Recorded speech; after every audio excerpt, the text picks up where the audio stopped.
Hello दोस्तों, स्वागत है आप सभी का एक बार फिर से हमारे चैनल नॉलेज कॉर्नर में। दोस्तों, इस सीरीज़ में हम जो है वो भूगोल के जो है प्रीवियस ईयर प्रश्नों को डिस्कस कर रहे हैं, जो कि बीपीएससी के द्वारा किसी भी बिहार के गवर्नमेंट एग्ज़ाम में पूछे गए हैं। चाहे वो बीपीएससी प्री हो, मेंस हो, या बीपीएससी सीडीपीओ हो, या बिहार पुलिस हो, या बीपीएससी टीआरई 1, 2 और 3 में जो भी सवाल पूछे गए हैं, हम उन सभी को इस अपने वीडियो सीरीज़ के माध्यम से आप सभी को प्रैक्टिस करवा रहे हैं। ये जो हमारी सीरीज़ चल रही है, ये हमारी घटना चक्र पूर्वावलोकन की जो 2025 की नई बुक है दोस्तों, उससे हम आपको ये सारे प्रश्न जो है वो करवा रहे हैं। अगर आपने ये सीरीज़ के पीछे की वीडियो नहीं देखी है तो आपको ज़रूर देखनी चाहिए। वीडियो आपके लिए बहुत इंपॉर्टेंट होने वाली है, और जो वीडियो हो चुकी हैं वो अगर देखना चाहते हैं तो हमारे इसी वीडियो के डिस्क्रिप्शन बॉक्स में आपको हिस्ट्री प्लेलिस्ट का और ज्योग्राफी के प्लेलिस्ट का आपको लिंक मिल जाएगा, वहाँ से आप देख सकते हैं। और आपको साथ ही साथ बायोलॉजी, केमिस्ट्री और फिजिक्स की भी क्लासेस जो हैं उनका लिस्ट आपको उनका जो लिंक है दोस्तों, वो आपको हमारे वीडियो के डिस्क्रिप्शन बॉक्स में मिल जाएगा। अगर आपको हमारे डेली क्लास की पीडीएफ चाहिए दोस्तों, तो उसके लिए आपको हमारे साथ टेलीग्राम चैनल पर जुड़ना होगा, जिसका लिंक भी आपको डिस्क्रिप्शन बॉक्स में मिल जाएगा। तो आप वहां से जाके जल्दी से हमारे टेलीग्राम चैनल से जुड़ जाइएगा, ताकि आपको पीडीएफ भी मिल जाया करे। अगर आप वीडियो से प्रैक्टिस कर लेंगे और उसके बाद पीडीएफ से रिवाइज कर लेंगे, तो आपको जो है वो आसानी से जो है क्वेश्चन लंबे समय तक याद रहेंगे, और ये आपके लिए काफ़ी फ़ायदा होगा। जैसा कि आप सभी को पता है कि बिहार विधानसभा में बोल ही दिया गया है कि जो टीआरई 4 है, उसकी जो भर्ती प्रक्रिया है वो मई जून से बहाली प्रक्रिया जो है वो शुरू की जाएगी। तो आप सभी लोग अपने तैयारी में अच्छे से लग जाइए, और नोटिफिकेशन आने का इंतज़ार मत करिए, क्योंकि जो लोग सोते हैं वो बहुत देर कर देते हैं, और जो लोग पहले से लगे होते हैं वो कहीं ना कहीं बाजी मार ले जाते हैं। तो हमारा ये जो सीरीज़ है, आपको मैंने पहले ही बता दिया कि ये घटना चक्र की जो पूर्वावलोकन की 2025 की बुक है उससे हम करवा रहे हैं। और अगर आप हमारे चैनल पर नए हैं तो चैनल को सब्सक्राइब कर लीजिएगा और बेल आइकन को प्रेस कर दीजिएगा, ताकि जब भी वीडियो अपलोड हो तो सबसे पहले आपको नोटिफिकेशन मिल जाया करे। तो इसी क्रम में आज की हमारी वीडियो जो है उसको हम आगे बढ़ाते हैं, और हमारा पहला जो सवाल है दोस्तों सेशन का, वो है कि स्टेनलेस स्टील मिश्र धातु है, अब इसमें किसका मिश्रण होता है ये आपको बताना है। अब देखिए, ये आपसे साइंस में भी पूछा जा सकता है और भूगोल के सेक्शन में भी पूछा जा सकता है।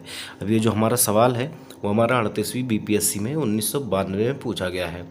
तो अगर हम बात करें तो स्टेनलेस स्टील जो है वो हमारा लोहा और क्रोमियम के मिक्सचर से बनता है, लोहा और क्रोमियम के, इसीलिए जो हमारा सी विकल्प है वो हमारा सही हो जाएगा। अगर हम बात करें तो कि जो हमारा स्टेनलेस स्टील है वो बनाने में सामान्यतः क्रोमियम और निकल का उपयोग किया जाता है। इन दोनों को ही लौह धातु के साथ मिलाकर कुछ मात्रा में कार्बन डालकर जो है वो स्टेनलेस स्टील तैयार कर लिया जाता है। हमारा जो अगला क्वेश्चन है वो है कि कतिपय, देखिए मैं थोड़ा छोटा कर देता हूँ ताकि आपको क्वेश्चन नज़र आए। देखिए, भारत में कतिपय लौह इस्पात संयंत्र पश्चिमी तट में से होकर आयोजित किए गए हैं। इस उद्योग के ऐसे अवस्थितीय या स्थानांतरण का क्या प्रमुख कारण है। मतलब ये पूछ रहा है आपसे कि जो अधिकतर जो लौह उद्योग हैं वो पश्चिमी तट पर ही स्थापित किए गए हैं, तो इसका मुख्य कारण क्या है। आपको बताना है कि जो 4 विकल्प दिए गए हैं इनमें से जो मुख्य कारण है वो कौन सा है। तो देखिए, अगर हम पश्चिमी तट की बात करें तो पश्चिमी तटीय क्षेत्र में अधिकाधिक नाभिकीय ऊर्जा जनन है, ये हमारा सही नहीं हो सकता। देखिए, गोवा और मध्य प्रदेश के कुछ भागों में उत्तम श्रेणी के जो है लौह अयस्क निक्षेपों का मिलना तथा इस क्षेत्र में इस्पात निर्यात की तुलनात्मक सुविधा होना, ये सबसे बड़ा कारण है। इसीलिए हमारा जो बी विकल्प है दोस्तों वो हमारा सही हो जाएगा। अब ये जो हमारा सवाल है वो 47वीं बीपीएससी प्री 2005 में पूछा गया सवाल है। तो हम आपको जितने भी सवाल यहाँ करवाने वाले हैं वो आपके सब बीपीएससी के PYQ हैं। तो ये आपके प्रीवियस ईयर क्वेश्चन जो है वो एग्ज़ाम में रिपीट होने के बहुत ही ज़्यादा चांस हैं। और अगर आपने ये PYQ कर लिए और आपने साथ ही साथ NCERT पढ़ ली 6वीं से लेकर 10वीं तक, जिस भी सब्जेक्ट से आप रिलेटेड हैं, चाहे हिस्ट्री है, ज्योग्राफी है, या आपका पॉलिटिकल साइंस है, या आपका साइंस स्ट्रीम से है, तो आपको NCERT और SCERT पढ़ना बहुत ही ज़रूरी है। अगर आप ये 2 चीज़ें कर लेते हैं तो आपके एग्ज़ाम में सफल होने के चांस जो है वो 99% होंगे। हमारा जो अगला सवाल है वो है कि टिस्को संयंत्र किसके नज़दीक है। अगर हम टिस्को की बात करें तो Tata iron and steel company, जिसको हम बोलते हैं शॉर्टकट में टिस्को, वो जो है वो टाटा नगर के नज़दीक स्थित है। तो हमारा जो डी विकल्प है वो हमारा सही हो जाएगा। देखिए टिस्को क्या बोलते हैं हम, Tata iron and steel company limited, Bharat की प्रमुख इस्पात कंपनी है और यह टाटा नगर में जमशेदपुर, जिसको हम जमशेदपुर भी बोलते हैं, यहाँ पे स्थापित है। इसकी स्थापना कब हुई थी? तो 1907 में हुई थी। कब हुई थी? 1907 में हुई थी, याद रखिएगा। हमारा जो अगला सवाल है वो है कि Tata iron and steel company की स्थापना किस वर्ष हुई, जिससे यह भारत में पहली बड़े पैमाने पर स्टील उत्पादक बन गई। अब देखिए ये जो क्वेश्चन है आपका सीधे सीधे एग्जाम में पूछा गया सवाल है TRE 3 में। तो अभी मैंने थोड़ी देर पहले ही आपको बताया कि जो टिस्को की स्थापना हुई थी वो 1907 में हुई थी, 1907 में। इसीलिए जो विकल्प बी है वो हमारा सही हो जाएगा। अगर हम बात करें हमारे अगले सवाल की, तो हमारा अगला सवाल है कि निम्नलिखित स्थानों में तांबा उद्योग स्थापित है। तो तांबा उद्योग आपका कहाँ है? आप सभी को पता होगा कि राजस्थान में जो है वो तांबा अधिकतर पाया जाता है। तो इसीलिए जो हमारा खेतड़ी है, ऑप्शन डी जो है वो हमारा सही विकल्प हो जाएगा। तो खेतड़ी के साथ हमारा सही विकल्प जाएगा। और ये जो सवाल है दोस्तों आपका वो है 60वीं और 62वीं BPSC में 2016 में पूछा गया सवाल है हमारा। अगर हम खेतड़ी देखिए, खेतड़ी की बात करें तो खेतड़ी कहाँ पे मिलता है? तो राजस्थान के झुंझुनू जिले में स्थित है। यह तांबा उद्योग के लिए प्रसिद्ध है। यहाँ तांबे की खदानें पाई जाती हैं और हिंदुस्तान कॉपर लिमिटेड के अधीन यहाँ कॉपर प्रोजेक्ट चलाया जा रहा है। जबकि तारापुर परमाणु ऊर्जा और टीटागढ़ कागज उद्योग के लिए तथा रांची इंजीनियरिंग उद्योग के लिए प्रसिद्ध है। हमारा जो अगला सवाल है वो है कि तमिलनाडु में सर्वाधिक सूती वस्त्र उद्योग कारखाने कहाँ पाए गए हैं या कहाँ पाए जाते हैं। तो आप सभी को पता है कि तमिलनाडु में सूती वस्त्र के कारखाने पाए जाते हैं, लेकिन सबसे ज़्यादा किस क्षेत्र में पाए जाते हैं? तो वो तमिलनाडु के कोयम्बटूर में पाए जाते हैं। विकल्प बी जो है हमारा वो सही हो जाएगा। अब अगर कोयम्बटूर में बात करें तो लगभग 919 सूती मिले हैं, ठीक है। अगर हम बात करें तो तमिलनाडु जो है वो पूरी भारत में जितनी भी मिले हैं दोस्तों सूती वस्त्र की, उसका 40% जो है वो लगभग हमारा तमिलनाडु में ही स्थित है। इसीलिए जो है हमारा बी विकल्प कोयम्बटूर सही हो जाएगा। अब देखिए आपको अगर एक्सप्लेनेशन भी पढ़ना है, क्योंकि वैसे मैं एक्सप्लेनेशन तो आपको जो इम्पोर्टेंट है वो बता ही दे रहा हूँ। अगर आपको पढ़ना है तो आप वीडियो को पॉज करके या हमारी PDF जो टेलीग्राम चैनल आप अगर ज्वाइन कर लेंगे तो आपको वहाँ से मिल जाएगी। आप वहाँ से जो है वो पढ़ सकते हैं। और अगर आप एक्सप्लेनेशन भी पढ़ लेंगे तो ये आपके लिए रामबाण हो जाएगा।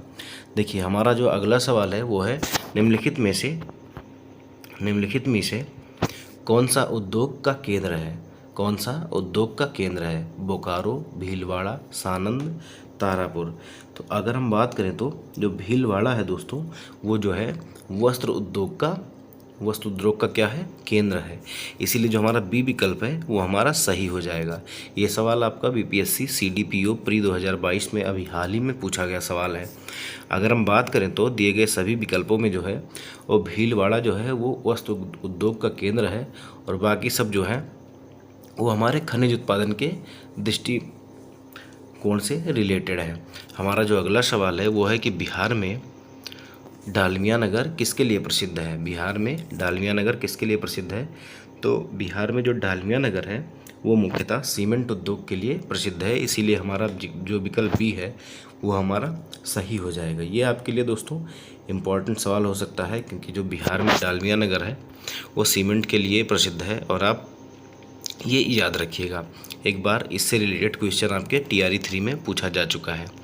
देखिए बिहार में डालमिया नगर मुख्य रूप से सीमेंट के लिए प्रसिद्ध है। इसके अतिरिक्त यहाँ चीनी, कागज़, केमिकल उद्योग स्थापित हैं। हमारा अगला सवाल है कि भारत में प्रथम उर्वरक संयंत्र कहाँ लगाया गया था। भारत में पहला उर्वरक संयंत्र जो है वो कहाँ लगाया गया था। तो अगर हम थोड़ा सा एक्सप्लेनेशन देखें दोस्तों, तो जो भारत में सार्वजनिक क्षेत्र का प्रथम उर्वरक संयंत्र था वो 1951 में बिहार, वर्तमान में जो है अब बंटवारे के बाद जो है वो झारखंड के सिंदरी में स्थापित किया गया था। इसके बाद नांगल, पंजाब में उर्वरक संयंत्र जो है वो स्थापित हुआ। लेकिन भारत का जो प्रथम उर्वरक संयंत्र है वो 1906 के रानीपेट में तमिलनाडु में लगाया गया था। अब देखिए यहाँ पे रानीपेट तो दिया नहीं गया है, इसीलिए मोस्ट प्रोबेबली हमारा आंसर जो होगा वो बी हो सकता है, इसीलिए सिंदरी भी यहाँ पे हम सही मान के चल सकते हैं। हमारा जो अगला सवाल है वो है कि अखबारी कागज़ उद्योग निम्न में से किस स्थान पर अवस्थित है। तो हमारा जो अखबारी कागज़ का उद्योग है दोस्तों, ये भी हमारा सवाल जो है वो टीआरई में भी पूछा जा चुका है, इसीलिए ये इम्पॉर्टेंट हो जाता है और ये 67वीं बीपीएससी री एग्ज़ाम 2022 में पूछा गया है। हमारा जो कपड़ा कह रहा हूँ, अखबारी कागज़ उद्योग जो है वो हमारा नेपा नगर में है, नेपा नगर में अवस्थित है, इसीलिए जो हमारा सी विकल्प है वो हमारा सही हो जाएगा। देखिए नेपा नगर कहाँ है, तो मध्य प्रदेश के बुरहानपुर ज़िले में स्थित एक औद्योगिक नगर है जो अखबारी कागज़ उद्योग के लिए प्रसिद्ध है। हमारा जो अगला सवाल है वो है कि छत्तीसगढ़ में सीमेंट उद्योग विकसित है क्योंकि यहाँ मुख्य रूप से उपलब्ध है। अब देखिए छत्तीसगढ़ में क्या है, देखिए आधारभूत उद्योगों में जो है लौह इस्पात के पश्चात राज्य में जो है सीमेंट उद्योग का स्थान है। देखिए छत्तीसगढ़ में सबसे पहले क्या है, लौह इस्पात का उद्योग है, उसके बाद दूसरे नंबर पे जो आता है वो हमारा सीमेंट का उत्पादन आता है, और राज्य में जो है वो चूना पत्थर और शस्त्राश्रम और आपका जो है ये सारी चीज़ें हमारी उपलब्ध हैं और परिवहन भी अच्छा आपको मिलता है, इसीलिए जो यहाँ पे विकल्प हैं वो कई सारे सही हैं। तो इसमें जो है हम उपयुक्त में से एक से अधिक भी कह सकते हैं। तो मुख्यतः हम चूना पत्थर, सस्ता श्रम और परिवहन और जल विद्युत भी इसमें हम लगा सकते हैं, इसीलिए जो हमारा विकल्प यहाँ पे होना चाहिए वो उपयुक्त में से एक से अधिक होना चाहिए था। हमारा अगला सवाल है कि निम्नलिखित में से उद्योगों को और स्थानों को आपको मैच करना है। तो अगर हम बात करें तो बेंगलुरु जो है हमारा वो वायुयान उद्योग के लिए प्रसिद्ध है, और जो हमारा कोरबा है दोस्तों, कोरबा हमारा एल्यूमिनियम के लिए जाना जाता है, और जमशेदपुर जो हमारा है वो लौह इस्पात केंद्र है, और मलाज खंड जो है यहाँ से हमारा तांबा उद्योग होता है। इसीलिए जो हमारा पहले का चौथा और दूसरे का हमारा बी का जो है, जो हमारा बी है वो हमारा पहले का जो है वो तीसरा हो जाएगा, और बी का जो ए का 4 और बी का 3। अब देखिए ए का 4 और बी का 3 आपको किस में मिल रहा है, तो ए का 4 और बी का 3 जो है वो हमारा डी विकल्प में मिल रहा है। एक बार हम अगर फिर से मिलाएं तो पहले का बेंगलुरु का वायुयान मतलब ए का 3, और कोरबा जो है वो किसके लिए प्रसिद्ध है, तो एल्यूमिनियम के लिए। इसका मतलब ए का 3 और बी का 4, ए का 3 और बी का 4 हमारा डी विकल्प में है, तो इसीलिए डी विकल्प हमारा सही हो जाएगा। हमारा अगला सवाल है कि भारत में चीनी उद्योग के बारे में निम्नलिखित में से कौन सा कथन सही है। तो देखिए उत्तर प्रदेश जो है चीनी का दूसरा सबसे बड़ा उत्पादक राज्य है। यह वजन कम रखने वाला उद्योग है और महाराष्ट्र देश में अग्रणी चीनी उत्पादक के रूप में उभरा है। तो देखिए ये तीनों जो विकल्प दिए गए हैं वो हमारे सही हैं। अब देखिए पहले उत्तर प्रदेश था, लेकिन अब जो है प्रेजेंट टाइम में वो महाराष्ट्र है, और उत्तर प्रदेश जो है वो दूसरे नंबर पर आता है, और यह वजन कम करने वाला भी उद्योग है, इसीलिए जो हमारा विकल्प डी हो जाएगा, डी जो है उपयुक्त में से एक से अधिक, वो हमारा सही हो जाएगा। हमारा अगला सवाल है कि भारत में कुल कितने राष्ट्रीय राजमार्ग हैं और उनकी लंबाई तकरीबन कितनी है। तो आपको बताना है कि भारत में कुल कितने राष्ट्रीय राजमार्ग हैं और उनकी लंबाई लगभग कितनी है। तो अगर हम बात करें तो भारत में लगभग 64 जो हैं वो राष्ट्रीय राजमार्ग हैं, और उनकी लगभग जो लंबाई है वो 40,000 किलोमीटर है, इसलिए जो हमारा विकल्प डी है वो हमारा सही हो जाएगा। अब ये तब की बात हो रही है दोस्तों 2001 की, जब ये क्वेश्चन पूछा गया था। अब जो है वो लगभग 1,44,995 किलोमीटर जो है वो राष्ट्रीय राजमार्ग की लंबाई है वो लगभग हो चुकी है। तो ये उस परिप्रेक्ष्य में 2001 के परिप्रेक्ष्य में ये जो ऑप्शन है वो सही है। अगर अब की हम बात करें तो 31 दिसंबर 2022 की स्थिति के अनुसार भारत में 1,44,995 किलोमीटर जो है वो राष्ट्रीय राजमार्ग का लंबाई है। हमारा जो अगला सवाल है वो है कि स्वर्णिम चतुर्भुज क्या है। स्वर्णिम चतुर्भुज क्या है? तो आप सभी को पता होगा कि जो राष्ट्रीय राजमार्ग परियोजना है वो हमारा स्वर्णिम चतुर्भुज है। हमारा जो अगला सवाल है वो है, देखिए अगर हम राष्ट्रीय राजमार्ग विकास परियोजना के प्रथम चरण के अंतर्गत स्वर्णिम चतुर्भुज परियोजना की बात करें तो दिल्ली, मुंबई, कोलकाता और चेन्नई को जोड़ती है। ये दिल्ली, मुंबई और चेन्नई को कोलकाता से जोड़ती है, इसीलिए हम इसे क्या कहते हैं? स्वर्णिम चतुर्भुज कहते हैं, जिसकी कुल लंबाई कितनी है तो 5,846 किलोमीटर है। और उत्तर दक्षिण गलियारा जो है वो श्रीनगर से कन्याकुमारी को जोड़ता है। कहाँ से? श्रीनगर को कन्याकुमारी से, याद रखिएगा, इंपॉर्टेंट है। और पूर्व और पश्चिम गलियारा जो है वो सिलचर से लेकर और पूर्व पोरबंदर तक है, पोरबंदर को जोड़ता है। ये चीज़ें याद रखिएगा, आपसे पूछी जा सकती है। देखिए भारत का 40% सड़क परिवहन होता है। भारत का जो है वो 40% सड़क परिवहन होता है। किससे? तो आपका जो 40% सड़क परिवहन होता है वो हमारा राष्ट्रीय राजमार्ग के द्वारा होता है। इसीलिए जो हमारा ए विकल्प है वो हमारा सही हो जाएगा। देखिए 31 मार्च 2019 तक राष्ट्रीय राजमार्गों की कुल लंबाई कितनी थी? 1,32,000। और अभी मैंने आपको क्या बताया 2022 के अनुसार 1,94,995 किलोमीटर। हमारा जो अगला सवाल है कि देखिए मैंने अभी आपको बताया था कि याद रखिएगा, और वो क्वेश्चन जो हमारा पूछ लिया गया। देखिए निम्नलिखित में से कौन से दो चरम स्थान पूर्वी और पश्चिमी गलियारे से जुड़े हैं? तो अभी मैंने थोड़ी देर आपको पहले ही बताया था कि जो पूर्वी और पश्चिमी गलियारा है वो है सिलचर और पोरबंदर। अगर हम पूछें कि उत्तर और दक्षिणी तो हमारा क्या हो जाएगा?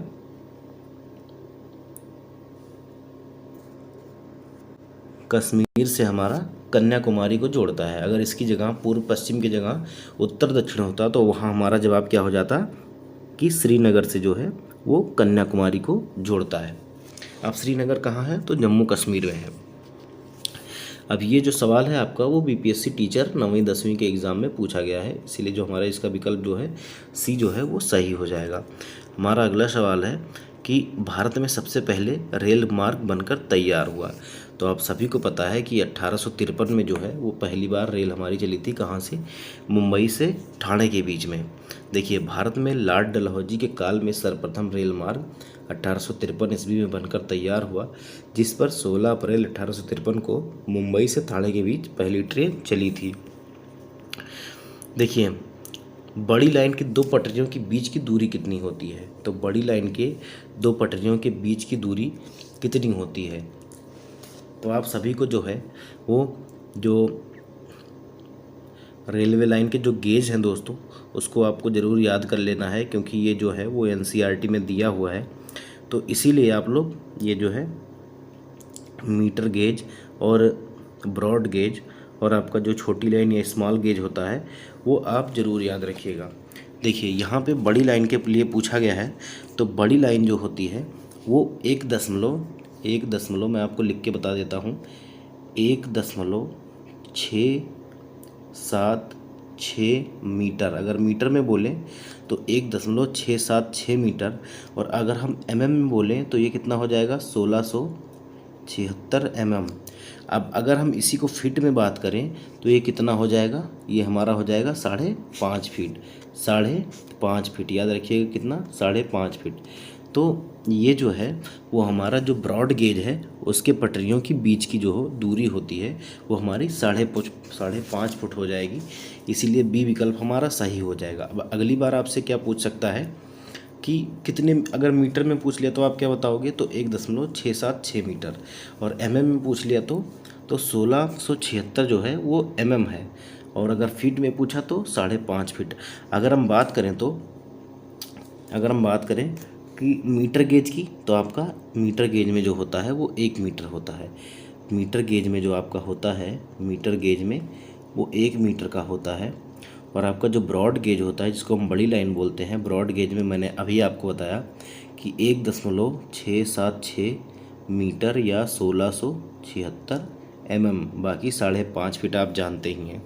और अगर स्मॉल गेज की बात की जाए, स्मॉल गेज की, तो स्मॉल गेज में आप पेन लेके नोट कर लीजिएगा, जो है 762 जो दूरी होती है पटरियों के बीच की वो होती है। और कहीं कहीं जो आपको वो 762 देखने को मिलता है, और कहीं कहीं आपको 610 देखने को मिलता है। तो कहीं कहीं का देखने को मिलता है 762 या 610। अगर हम मीटर में बात करें तो 7.62 या 0.610 मीटर। तो आप लोग ये नोट कर लीजिएगा, क्योंकि एनसीईआरटी में दिया हुआ है तो पूछने के चांस जो है वो बहुत ही ज़्यादा है। हमारा जो बी विकल्प है 5.5 फीट, ये हमारा सही हो जाएगा। अगर हम बात करें तो देखिए, मीटर गेज में दोनों पटरियों के मध्य की दूरी कितनी होती है, तो आपकी 1 मीटर होती है। और चौड़ी या बड़ी लाइन में 1676 या 1.676 मीटर या 5.5 फीट। अगर स्मॉल गेज की बात करें तो 762 मिलीमीटर या 610 अगर मीटर में पूछे तो सबके आगे आपको क्या लगा देना है, पॉइंट लगा देना है। देखिए, रेलवे जोन का मुख्यालय हाजीपुर स्थित है। आप सभी को पता होगा कि हाजीपुर कहाँ पे है, बिहार में है। देखिए, वर्तमान में भारतीय रेलवे को 17 जोनों में बांटा गया है। इसमें पूर्व मध्य जो है उसका जो मुख्यालय है वो कहाँ है, बिहार के हाजीपुर में है। तो याद रखिएगा, क्योंकि ये बिहार में है तो ये याद रखिएगा हाजीपुर में किस रेलवे का मुख्यालय है, तो पूर्व मध्य का। ठीक है। हमारा जो अगला सवाल है वो है कि निम्नांकित नंबर की राजधानी ट्रेनों में से कौन सी एक अधिकतम दूरी तय करती है। तो हमारी जो 12431 है त्रिवेंद्रम सेंट्रल, ये जो है वो ज़्यादा दूरी तय करती है। वैसे तो इस टाइप के क्वेश्चन आपसे पूछे नहीं जाएंगे, लेकिन फिर भी आप देख लीजिए, क्योंकि ट्रेनें जो हैं वो बदलती रहती हैं आगे पीछे, और इतना किसी के लिए याद कर पाना जो है वो मुश्किल है। हमारा जो अगला क्वेश्चन है वो है कि पारादीप बंदरगाह कहाँ स्थित है। तो हमारा पारादीप बंदरगाह दोस्तों ओडिशा में स्थित है। और ये देखिए आपका कितने एग्ज़ाम में पूछा गया है, RAS, RTS और 44वीं BPSC में। अब देखिए, पारादीप बंदरगाह को क्यों बनाया गया था, तो कोलकाता और जो विशाखापट्टनम का बंदरगाह है दोस्तों, उस पर वर्कलोड जो था बहुत ज़्यादा था। इसके लिए क्या हुआ कि ओडिशा के तट पर जो है वो पारादीप बंदरगाह का निर्माण किया गया था। हमारा जो अगला सवाल है वो है कि मार्मागोआ पत्तन जो है वो किस राज्य में स्थित है। तो हमारा जो मार्मागोआ है वो हमारा, आपको नाम से थोड़ा सा पता चल रहा होगा कि कहाँ पे है, तो हमारा गोवा में स्थित है। इसीलिए जो हमारा सी विकल्प होगा वो हमारा सही हो जाएगा। हमारा जो अगला सवाल है वो है कि भारत का 13वां प्रधान बंदरगाह किस राज्य में स्थापित किया जाने वाला है। तो भारत का जो 13वां प्रधान बंदरगाह है वो महाराष्ट्र राज्य में स्थापित किया जाने वाला है, और इसका जो निर्माण है वो 2020 से ही स्टार्ट हो गया है। हमारा जो अगला सवाल है वो है कि राष्ट्रीय जलमार्ग 1, देखिए राष्ट्रीय जलमार्ग याद कर लीजिएगा, कम से कम 1, 2 और 3 को तो ज़रूर ही याद कर लीजिएगा, क्योंकि ये इम्पॉर्टेंट है। पिछली बार भी क्वेश्चन आपका जो BPSC TRE में है उसमें पूछा गया था, तो इस बार भी आपके चांसेस थोड़े ज़्यादा हैं, तो आप याद रखिएगा। तो आपका जो राष्ट्रीय जलमार्ग 1 है दोस्तों वो हमारा सादिया से लेके धुबरी तक है। अगर हम बात करें तो ये किस नदी पर है, तो गंगा, भागीरथी और हुगली जो नदी है इनके जल के ऊपर ये बनाया गया है। तो कभी कभी आपसे पूछ लेगा कि ये किस नदी पर है, तो जो है गंगा, भागीरथी और हुगली नदी पर है। अगर हम बात करें तो देखिए, गंगा, भागीरथी, हुगली नदी जलमार्ग राष्ट्रीय जलमार्ग नंबर 1 है। यह प्रयागराज में कहाँ से, प्रयागराज से लेके आपका हल्दिया तक है, तथा भारत का सबसे बड़ा आंतरिक जलमार्ग है। तो जो हमारा सही विकल्प है दोस्तों वो हमारा हल्दिया से इलाहाबाद जो है, ये है हमारा NW जिसको बोलते हैं, जो नेशनल वाटरवे है वो 1 है। और जो हमारा सादिया से धुबरी है दोस्तों, सादिया से जो धुबरी है ये हमारा जो राष्ट्रीय जल मार्ग संख्या है 2 है ये। अगर हम बात करें तो कोट्टापुरम से जो कोल्लम है ये हमारा जो है ये राष्ट्रीय जलमार्ग संख्या 3 है। तो आप लोग याद रखिएगा, हमारा जो सही विकल्प है वो हमारा सी हो जाएगा। हमारा जो अगला सवाल है वो है कि जवाहरलाल नेहरू बंदरगाह किस राज्य में स्थित है। ये जो सवाल है वो 66वीं बीपीएससी रे एग्ज़ाम में पूछा गया है। अगर बात करें हम जवाहरलाल नेहरू बंदरगाह की तो ये हमारा जो है वो महाराष्ट्र में स्थित है, इसीलिए जो हमारा विकल्प डी है वो हमारा सही हो जाएगा। देखिए, जवाहरलाल नेहरू बंदरगाह या जवाहरलाल नेहरू पोर्ट ट्रस्ट नवी मुंबई महाराष्ट्र में है और यह भारत का जो है सबसे बड़ा कंटेनर हैंडलिंग पोर्ट है। वर्तमान में यहाँ 5 कंटेनर टर्मिनल बने हुए हैं और Jawaharlal Nehru port container terminal, Nhava Sheva international container terminal, ये जो 5 हैं इनके नाम यहाँ पे दिए गए हैं। हमारा जो अगला सवाल है वो है कि निम्नलिखित बंदरगाहों में से कौन सा कृत्रिम बंदरगाह है। तो हमारा जो चेन्नई का बंदरगाह है दोस्तों वो हमारा कृत्रिम बंदरगाह है। देखिए, भारतीय बंदरगाहों में से जो इसमें विकल्प दिया गया है इसमें जो चेन्नई है वो कृत्रिम बंदरगाह है और इसका जो संचालन शुरू हुआ था वो 1881 में शुरू हुआ था और यह भारत का जो सबसे प्रमुख बंदरगाहों में से अगर बात करें तो सबसे पुराना बंदरगाह है ये। और अगर हम बात करें तो मार्मा गोवा हो गया, कोच्चि हो गया और जो मुंबई हो गया, ये हमारे क्या हैं, तो ये हमारे प्राकृतिक बंदरगाह हैं। देखिए, हमारा जो अगला सवाल है वो है कि वह दर्रा जो सर्वाधिक ऊंचाई पर स्थित है, वह दर्रा जो सर्वाधिक ऊंचाई पर स्थित है वह कौन सा है। तो आपको बताना है कि सर्वाधिक ऊंचाई पर दर्रा जो है इनमें से वो कौन सा है। तो देखिए, सर्वाधिक दर्रा जो है वो इनमें से कोई भी नहीं है, क्योंकि जो हमारा नाथुला दर्रा है वो सर्वाधिक ऊंचाई पर है। अगर हम नाथुले दर्रे की बात करें तो नाथुला दर्रा जो है वो इन सभी दर्रों में से सबसे ऊंचाई पर है, लेकिन आपसे जो पूछा गया है वह पूछा गया है कि जो सर्वाधिक ऊंचाई पर अवस्थित है। तो अगर निम्नलिखित की बात कर देता तो यहाँ पे आपका नाथुला दर्रा सही हो जाता, लेकिन अगर हम भारत के सर्वाधिक ऊंचाई वाले दर्रे की बात करें तो हमारा उसका नाम क्या है, तो यांगजी दीवान, यांगजी दीवान। और यांगजी दीवान जो है वो आपको ऑप्शन में नहीं दिया गया है, इसीलिए जो हमारा विकल्प ई है दोस्तों, विकल्प ई वो हमारा सही हो जाएगा, उपर्युक्त में से कोई नहीं। अगर हम बात करें तो देखिए, नाथुला सर्वाधिक ऊंचाई में स्थित है इन दिए गए सभी ऑप्शनों में से। देखिए, नाथुले दर्रे की ऊंचाई कितनी है, 14,450 फीट, लगभग 4,404 मीटर। और जोजिला की तो 11,650 फीट। उसके बाद जो है रोहतांग दर्रा आता है जो 13,051 फीट पर है, तथा खैबर दर्रा जो 3,510 फीट है।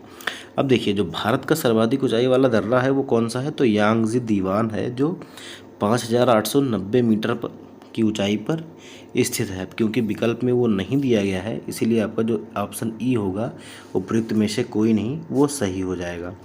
देखिए, ये भी क्वेश्चन जो है वो आपका बीपीएससी टीआरई 3 में पूछा गया है जुलाई 2024 में कि भारत में घड़ियाल प्रजनन केंद्र कहाँ स्थापित किया गया है। तो जो घड़ियाल प्रजनन केंद्र है वो हमारा मुरैना मध्य प्रदेश में स्थापित किया गया है, इसीलिए जो है हमारा जो विकल्प बी है वो सही हो जाएगा। हमारा जो अगला सवाल है दोस्तों वो है कि गंगा डेल्टा के सदाबहार वन क्षेत्र को क्या कहते हैं। तो आप सभी को पता होगा, ये तो एकदम सा मक्खन सा सवाल है। तो जो गंगा और ब्रह्मपुत्र नदी जो है जो मिलके डेल्टा बनाती है, हम उसको क्या कहते हैं, सुंदरवन डेल्टा कहते हैं। और ये भी आपका जो सवाल है वो बीपीएससी टीआरई 3 के एग्ज़ाम में पूछा गया है, तो इसीलिए जो हमारा विकल्प बी है वो हमारा यहाँ पे सही हो जाएगा। देखिए, सुंदरवन जो है मैंग्रोव वन दुनिया के सबसे बड़े वनों में से एक, बंगाल की खाड़ी में गंगा, ब्रह्मपुत्र व मेघना नदियों के डेल्टा पर स्थित है। यह क्षेत्र अपने जीवों की विस्तृत श्रृंखला के लिए जाना जाता है, ये अपने बायोडाइवर्सिटी के लिए जाना जाता है। हमारा जो अगला सवाल है वो है कि निम्नलिखित में से किस राज्य में नगरीकरण जो है वो सर्वाधिक है।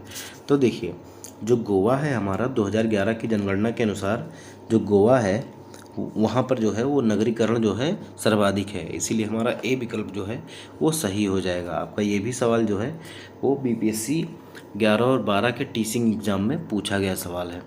हमारा अगला सवाल है कि भारत में सर्वप्रथम दूरभाष का प्रादुर्भाव कब हुआ। कहने का मतलब ये है कि भारत में सबसे पहले जो है वो दूरभाष का प्रयोग या प्रारंभ कब हुआ था। तो 1851 में जो है सबसे पहले दूरभाष का प्रारंभ हुआ था। अगर हम बात करें तो 1851 में सर्वप्रथम जो है वो टेलीग्राफ सेवा कहाँ से, तो कोलकाता से, कोलकाता और डायमंड हार्बर के बीच शुरू हुई थी। कोलकाता से कहाँ, डायमंड हार्बर। 1881 ईस्वी में इंग्लैंड की ओरिएंटल टेलीफोन कंपनी लिमिटेड ने भारत में कलकत्ता, बॉम्बे, मद्रास और अहमदाबाद तथा कराची तत्कालीन में भारत में जो है वो टेलीफोन एक्सचेंज स्थापित किए थे। तो याद रखिएगा कि सबसे पहले 1851 में शुरू हुआ था। हमारा जो अगला सवाल है वो है कि निम्नलिखित में से किस राज्य में कांगेर घाटी राष्ट्रीय उद्यान स्थित है। तो कांगेर घाटी राष्ट्रीय उद्यान जो है वो आपका छत्तीसगढ़ में स्थित है, इसीलिए हमारा जो विकल्प बी होगा वो सही हो जाएगा। अगर हम बात करें तो कांगेर घाटी जो राष्ट्रीय उद्यान है वो छत्तीसगढ़ में है और इस पार्क का नाम जो है वो कांगेर नदी के नाम से लिया गया है। कांगेर घाटी को राष्ट्रीय उद्यान का दर्जा कब मिला था, तो 1982 में। इसे कब मिला था, 1982 में। तो ये भी आप लोग याद रखिएगा। हमारा जो अगला सवाल है वो है कि 1954 में किन दो देशों के बीच कोसी सिंचाई एवं जल विद्युत परियोजना समझौता हस्ताक्षरित हुआ था। अब देखिए कोसी जो है वो कौन कौन से देश से होकर बहती है, सबसे पहले आपको ये पता होना चाहिए था। तो कोसी जो है वो नेपाल से होते हुए और बिहार से होते हुए भारत में प्रवेश करती है। तो लाजमी सी बात है कि ये समझौता किसके किसके बीच होगा, भारत और नेपाल के बीच। इसीलिए जो हमारा सी विकल्प है वो हमारा सही होगा। अगर देखिए बीपीएससी टीआरई 3 में पूछा गया सवाल है टीआरई 2 में, अब जिसको थोड़ा सा आइडिया रहा होगा कि कोसी नदी कहाँ से कहाँ बहती है वो लोग आसानी से जवाब दे दिए होंगे। हमारा जो अगला सवाल है वो है कि आर.एल. सिंह के अनुसार, जो इन्होंने वर्गीकरण किया है जलवायु का, उसके अनुसार बिहार किस प्रकार की जलवायु के क्षेत्र में आता है। तो देखिए ये भी जो हमारा सवाल है वो हमारा बीपीएससी 9वीं और 10वीं के एग्ज़ाम में पूछा गया है। तो आर.एल. सिंह के अनुसार जो है वो बिहार की जलवायु कैसी है, तो उपाद्र और संक्रमणकालीन। इसीलिए जो हमारा विकल्प बी है वो सही हो जाएगा। हमारा जो अगला सवाल है वह है कि भारत में शक्तिशाली एल नीनो का कारण क्या है। तो भारत में शक्तिशाली एल नीनो का कारण क्या है, अतिवर्षा। क्या है, अतिवर्षा। जब वर्षा ज़्यादा होती है तो एल नीनो जो है वो शक्तिशाली हो जाता है। कहने का मतलब ये है कि जब शक्तिशाली एल नीनो होगा, एल नीनो और ला नीनो दो धाराएँ हैं जो क्या करती हैं, मौसम को प्रभावित करती हैं। तो जब शक्तिशाली एल नीनो होगा तो भारत में जो है वो वर्षा जो है सब ज़्यादा होगी, और अगर शक्तिशाली नहीं होगा तो वर्षा जो है वो कम होगी। देखिए एल नीनो जो है वो भूमध्य रेखा के पास पूर्वी प्रशांत क्षेत्र में गर्म पानी के जमाव के कारण होता है, और गर्म पानी की सतह से गर्म होने के परिणाम स्वरूप नम हवा ऊपर की ओर उठने पर तूफान बन जाता है, जिसके कारण जो है वो अतिवर्षा होती है। और इसका प्रभाव सबसे ज़्यादा जो है वो भारत में भी देखने को मिलता है। हमारा अगला सवाल है कि पूर्वी उत्तर प्रदेश एवं बिहार के भाग निम्नलिखित मैदानों में किसमें सम्मिलित हैं। तो देखिए जो पूर्वी उत्तर प्रदेश है और जो बिहार है वो हमारा जो है वो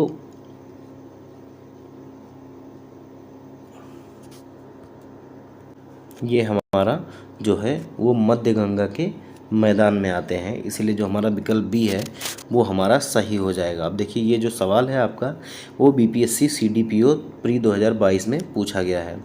हमारा जो अगला सवाल है वो है कि मगध एवं अंग के जनपद जो हैं या मगध एवं अंग के मैदान निम्नलिखित में से किसके हिस्से हैं।